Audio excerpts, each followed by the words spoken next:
Assalamualaikum warahmatullahi wabarakatuh. Hai hai, ketemu lagi dengan aku. Jadi Rek, kali ini saya sedang overthinking dengan adanya handphone. Ya, HP. Dewasa ini hampir setiap orang sudah memiliki handphone. Sudah menjadi hal umum bagi setiap orang bahwa kemajuan teknologi memudahkan kita dalam menjalani berbagai macam aktivitas. Dan juga handphone yang kita gunakan saat ini selalu mengalami perkembangan kan Rek. Salah satu perkembangannya dapat dilihat melalui bentuknya yang semakin lama semakin tipis. Jadi Rek, dalam kemajuan teknologi bisa menghubungkan seseorang yang ada jauh di sana. Contohnya dengan permainan ini Rek, terbuat dari kaleng dan disambungkan dengan seutas benang, merupakan salah satu contoh alat komunikasi pada masa itu. Martin Cooper merupakan seseorang yang pertama kali menemukan handphone atau telepon genggam. Bahkan dirinya sendiri pun tak pernah membayangkan kalau bisa membuat telepon seluler berukuran kecil tanpa kabel yang bisa dibawa kemana aja. Pada tahun 1973, Martin Cooper dari Motorola Corp menemukan telepon genggam pertama dan diperkenalkan kepada publik pada 3 April 1973 loh Rek.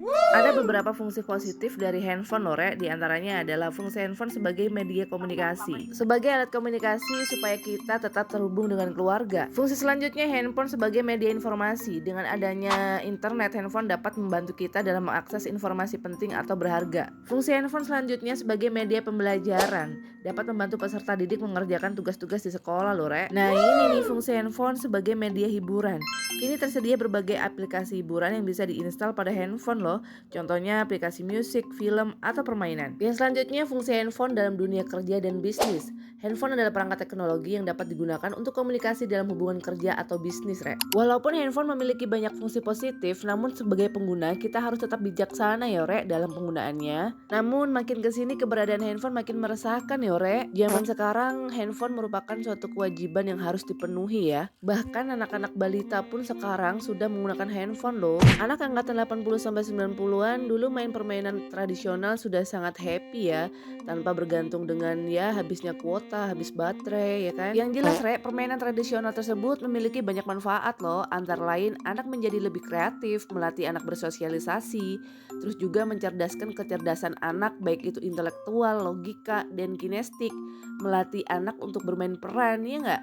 Terus juga mendekatkan anak kepada alam, melatih musikal anak, dan membangun moral bangsa. Itu menurut saya loh ya. Sedangkan keberadaan gadget pada saat ini membuat anak-anak mengalami kekurangan komunikasi dengan teman sebayanya atau lebih condong ke sifat individualistik. Kemudian kebanyakan anak-anak yang berusia 9-10 tahun itu mengalami kesulitan tidur ya karena penggunaan gadget yang berlebihan tanpa pengawasan. Selain itu, anak-anak memiliki sifat yang lebih agresif, Rek. Pasalnya, penggunaan handphone yang berlebihan tidak hanya memberikan dampak buruk akibat radiasi, tetapi juga dampak negatif yang didapatkan dari konten media yang dikonsumsi. Kemudian mengganggu pertumbuhan otak pada anak. Jika pemakaian handphone pada anak sangat berlebihan, hal ini dapat memberikan dampak buruk seperti keterlambatan kognitif, tantrum, serta menurunnya kemampuan anak untuk mandiri. Lalu menimbulkan sifat ketergantungan pada gadget. Ini nih yang paling bahaya nih ya kan. Seolah-olah dunia akan runtuh jika tidak bawa HP ya kan.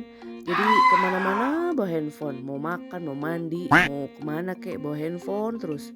Jadi solusi yang dapat dilakukan antara lain membatasi penggunaan perangkat atau gadget, mengawasi anak bermain dengan perangkat dengan figur orang tua yang sangat penting. Kemudian dapat juga memberikan jadwal yang tepat saat anak bermain dengan perangkat. Jadi jangan setiap hari si anak-anak itu dibawain handphone. Wah itu bahaya banget itu Rek, karena akan menjadi kecanduan itu lebih parah gitu. Yang jelas Rek, HP memang membawa banyak kemudahan, tetapi jangan sampai penggunaannya justru mengganggu kesehatanmu ya, dan kesehatan mental kalian. Gunakan handphone secara bijak sehingga kamu dapat menikmati manfaat teknologi tanpa harus mengalami dampak negatif HP bagi kesehatan. Saya harap sih dari pemerintah sendiri memiliki suatu aturan yang jelas bagi penggunaan handphone supaya tidak terlalu bablas. Cukup sekian ya Rek, video saya kali ini mengenai pembahasan tentang handphone. Sekali lagi pokoknya kita harus lebih bijak ya Rek dalam perubahan atau perkembangan teknologi yang ada. Terima kasih.